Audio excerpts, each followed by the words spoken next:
all day of a full-scale Russian invasion of Ukraine.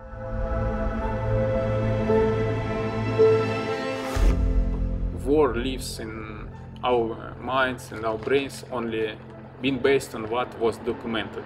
It's a matter of truth, transparency and accountability of the actions during this war.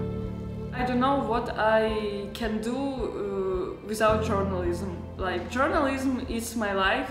I remember this tiny company with 5-6 people in the team. I was a reader of Ґвара before I joined. They were writing about culture and technology, and then they have transformed, and now they're investigating war crimes, writing about small communities that are underrepresented. We do local reports from rural villages, creating reports on how local communities live, how they perceiving the war, what is the reality, and so forth. I remember that in one village we found a lady who were living in this building. And Russians shoot her in her shoulder, and she covered her wound by pads, woman pads, you know. And it was so shocked for me. Her house was almost destroyed, in terrible situation. They doesn't have gas, water, electricity. We were walking around this her garden, saying stories about it, and then she just unexpectedly showed. So this is my beautiful tree with apples. And this is the grave of my son. And her son is buried in her yard. You can't forget the stories, you know. So, first question was what to do next.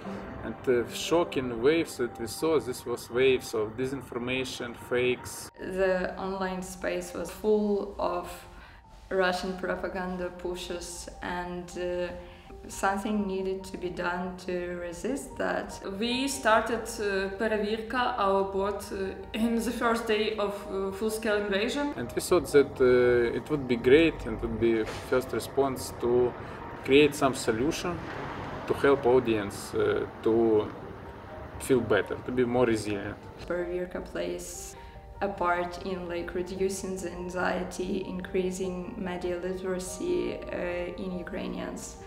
A lot of people was affected by war, and with time these people became only numbers in statistics. But it's not numbers, it's people who has their stories, who had families, houses, their lives, and we don't want to them become just numbers, because everyone's life important, and we don't want to everybody forget what Russia did to Ukraine, and what these people felt and what happened to them.